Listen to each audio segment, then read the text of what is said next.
Kidnapped by Robert Louis Stevenson. Chapter 24. The Flight in the Heather. The Quarrel. Alan and I were put across Loch Erocht under cloud of night and went down its eastern shore to another hiding place near the head of Loch Rannoch, whither we were led by one of the gillies from the cage.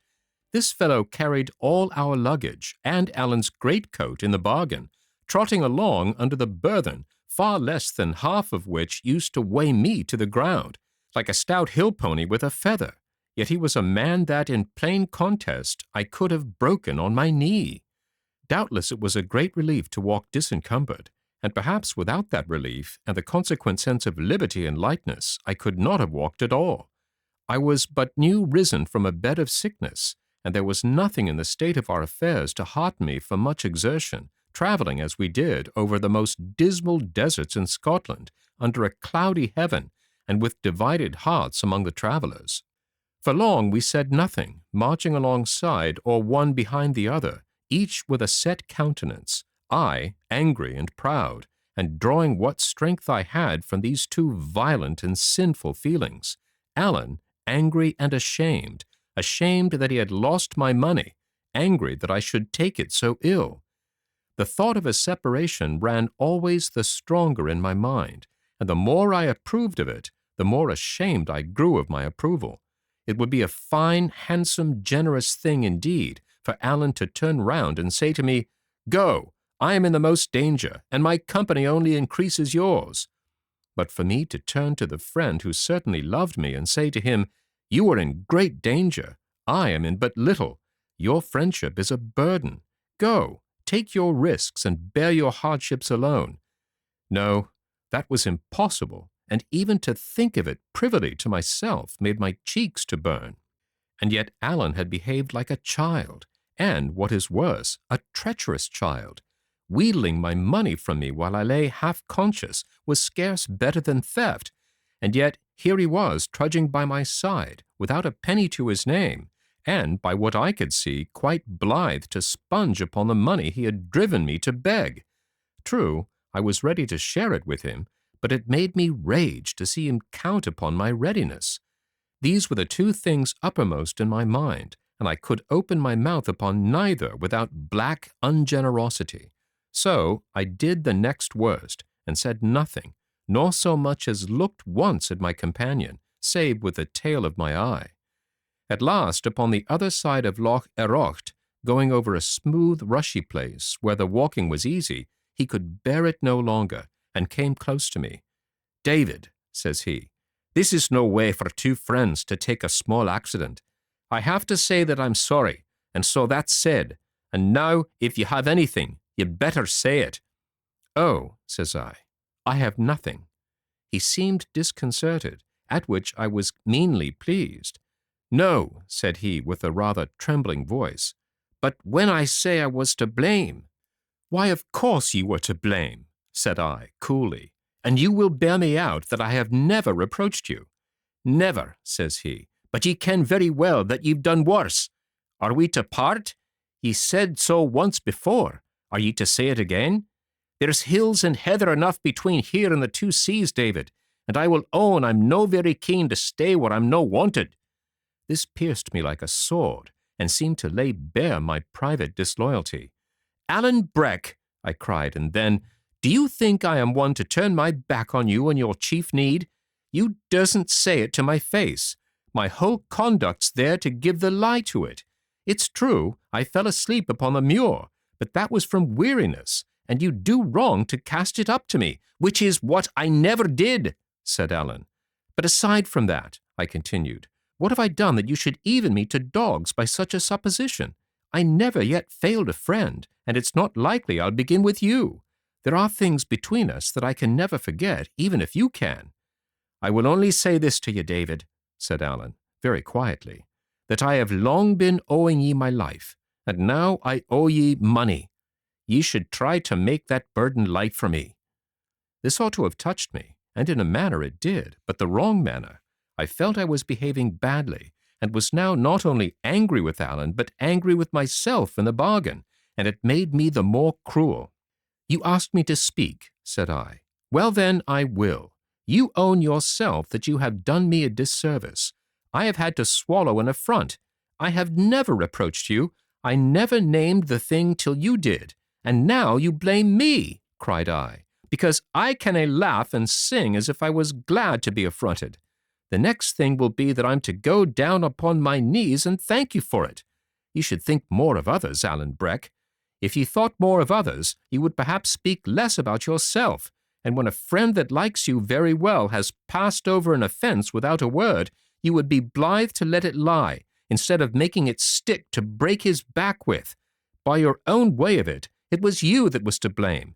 Then it shouldn't be you to seek the quarrel. Aweel, said Alan, say no mair. And we fell back into our former silence, and came to our journey's end and supped and lay down to sleep without another word. The gillie put us across Loch Rannoch in the dusk of the next day, and gave us his opinion as to our best route. This was to get us up at once into the tops of the mountains, to go round by a circuit, turning the heads of Glen Lyon, Glen Lochea, and Glen Dochart, and come down upon the lowlands by Kippen and the upper waters of the Forth. Alan was little pleased with the route which led us through the country of his blood foes, the Glenorchy Campbells.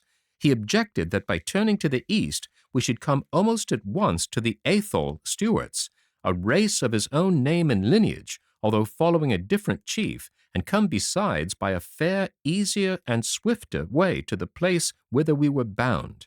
But the gillie, who was indeed the chief man of Cluny's scouts, had good reasons to give him on all hands, naming the force of troops in every district, and alleging finally, as well as I could understand, that we should nowhere be so little troubled as in a country of the Campbells. Alan gave way at last, but with only half a heart. It's one of the dowiest countries in Scotland, said he. There's naething there that I ken, but heath and crows and Campbells. But I see that ye're a man of some penetration, and be it as ye please. We set forth accordingly by this itinerary, and for the best part of 3 nights travelled on eerie mountains and among the well-heads of wild rivers, often buried in the mist, almost continually blown and rained upon, and not once cheered by any glimpse of sunshine. By day we lay and slept in the drenching heather, by night incessantly clambered upon breakneck hills and among rude crags.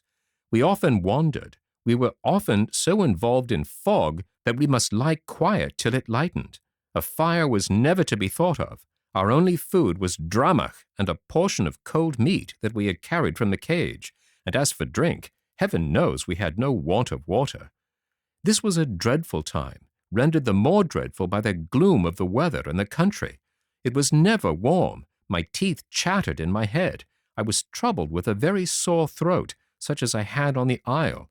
I had a painful stitch in my side, which never left me, and when I slept in my wet bed with the rain beating above and the mud oozing below me, it was to live over again in fancy the worst part of my adventures, to see the Tower of Shaws lit by lightning, Ransom carried below on the men's backs, Sean dying on the roundhouse floor, or Colin Campbell grasping at the bosom of his coat.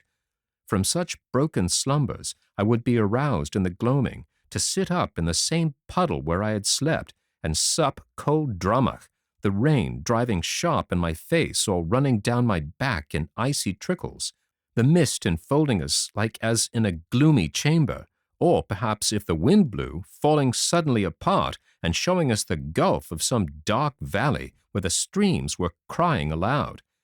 The sound of an infinite number of rivers came up from all round.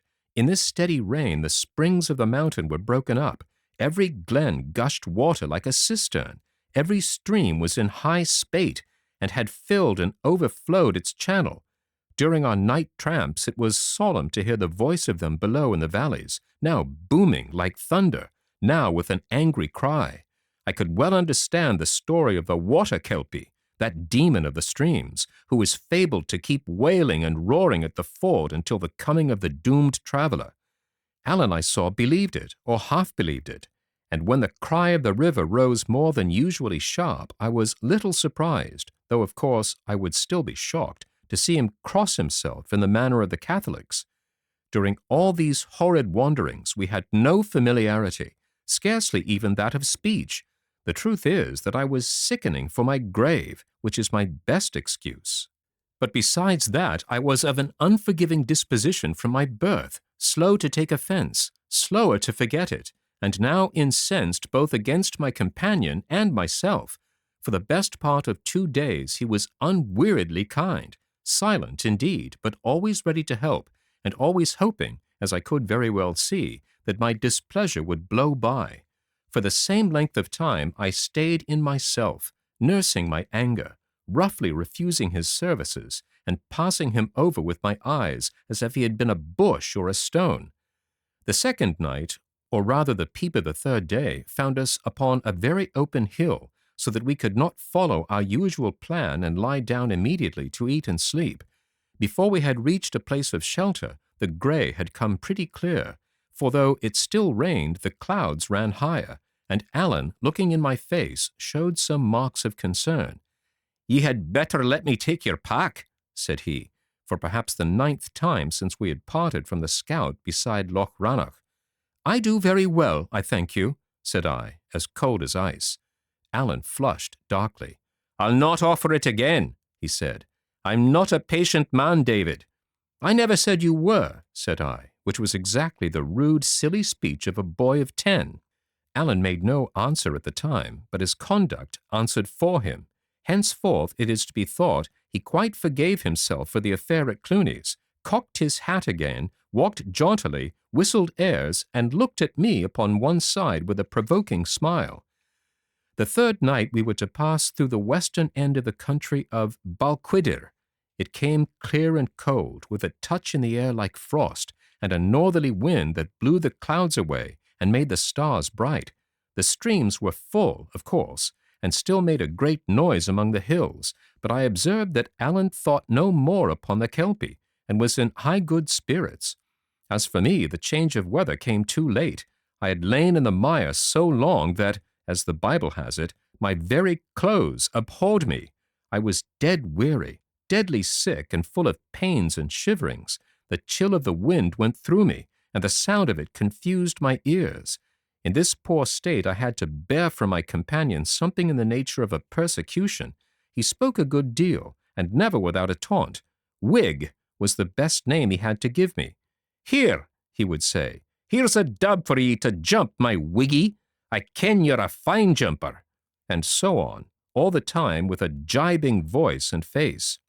I knew it was my own doing and no one else's, but I was too miserable to repent. I felt I could drag myself but little farther. Pretty soon I must lie down and die on these wet mountains like a sheep or a fox, and my bones must whiten there like the bones of a beast. My head was light, perhaps, but I began to love the prospect. I began to glory in the thought of such a death, alone in the desert, with the wild eagles besieging my last moments. Allen would repent then, I thought. He would remember when I was dead how much he owed me, and the remembrance would be torture. So I went like a sick, silly, and bad-hearted schoolboy, feeding my anger against a fellow man, when I would have been better on my knees crying on God for mercy. And at each of Allen's taunts I hugged myself. "Ah," thinks I to myself, "I have a better taunt in readiness. When I lie down and die, you will feel it like a buffet in your face. Ah, what a revenge! Ah, how you will regret your ingratitude and cruelty!" All the while I was growing worse and worse. Once I had fallen, my leg simply doubling under me, and this had struck Allen for the moment. But I was afoot so briskly and set off again with such a natural manner that he soon forgot the incident. Flushes of heat went over me, and then spasms of shuddering. The stitch in my side was hardly bearable. At last I began to feel that I could trail myself no farther, and with that there came on me all at once the wish to have it out with Allen, let my anger blaze, and be done with my life in a more sudden manner. He had just called me Whig. I stopped. "Mr. Stewart," said I, in a voice that quivered like a fiddle-string, "you are older than I am, and should know your manners. Do you think it either very wise or very witty to cast my politics in my teeth? I thought where folk differed it was the part of the gentleman to differ civilly, and if I did not, I may tell you I could find a better taunt than some of yours." Allen had stopped opposite to me, his hat cocked, his hands in his breeches pockets, his head a little on one side. He listened, smiling evilly, as I could see by the starlight, and when I had done he began to whistle a Jacobite air. It was the air made in mockery of General Cope's defeat at Preston Pans. "Hey, Johnny Cope, are ye walking yet? And are your drums a-beating yet?"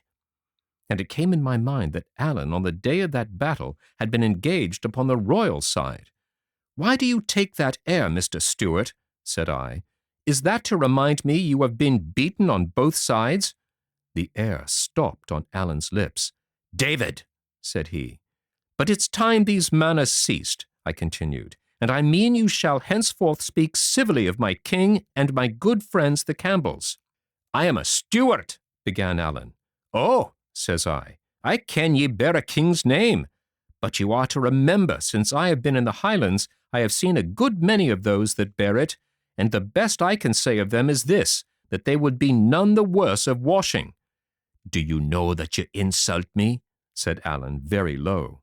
"I am sorry for that," said I, "for I am not done, and if you distaste the sermon, I doubt the second sermon will please you as little. You have been chased in the field by the grown men of my party. It seems a poor kind of pleasure to outface a boy. Both the Campbells and the Whigs have beaten you.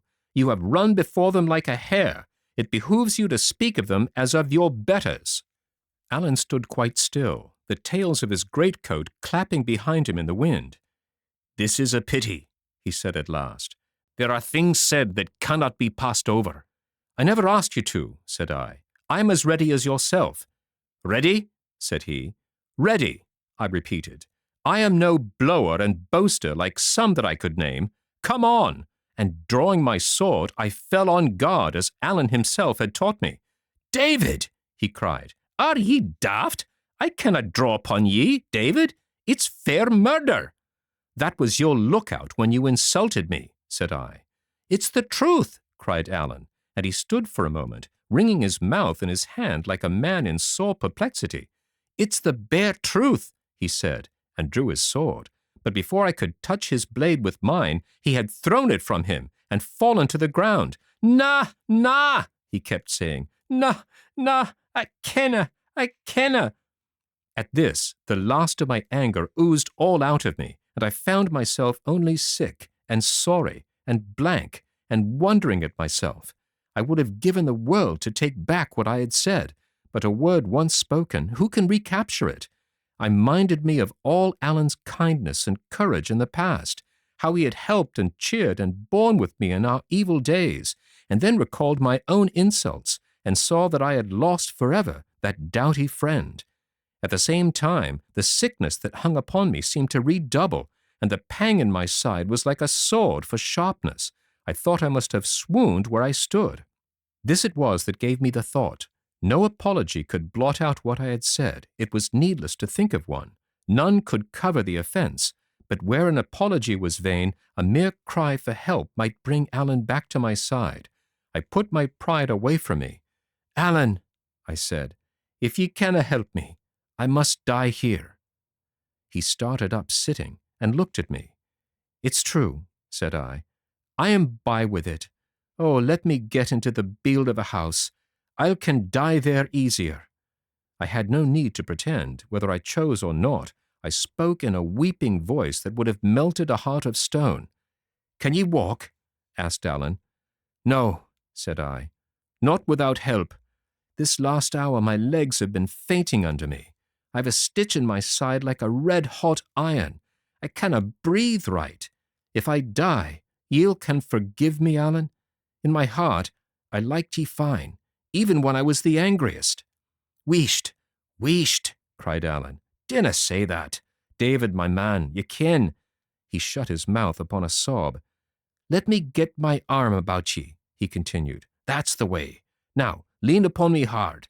Good kens where there's a house. We're in Balwhidder, too. There should be no want of houses, no, nor friends' houses here. Do ye gang easier so, Davy?" "Aye," said I can be doing this way," and I pressed his arm with my hand. Again he came near sobbing. Davy, said he, I'm no right man at all. I have neither sense nor kindness. I could nae remember you were just a bairn. I couldna see you were dying on your feet, Davy. You'll have to try and forgive me.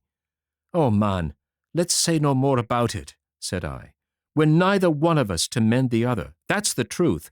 We must just bear and forbear, man. Alan. Oh, but my stitch is sore. Is there nae house? I'll find a house to you, Davy, he said stoutly. We'll follow down the burn, where there's bound to be houses. My poor man, will you no be better on my back? Oh, Alan, says I, and me a good 12 inches taller? Ye're no such thing, cried Alan, with a start. There may be a trifling manner of an inch or two. I'm no saying I'm just exactly what you'd call a tall man, whatever, and I dare say, he added, his voice tailing off in a laughable manner. Now, when I come to think of it, I dare say ye'll be just about right. Aye, it'll be a foot or near hand, or maybe even mair. It was sweet and laughable to hear Alan eat his words up in fear of some fresh quarrel. I could have laughed, had not my stitch caught me so hard. But if I had laughed, I think I must have wept too. Alan, cried I, what makes ye so good to me? What makes ye care for such a thankless fellow? Deed, and I don't know, said Alan, for just precisely what I thought I liked about ye was that ye never quarrelled, and now I like ye better.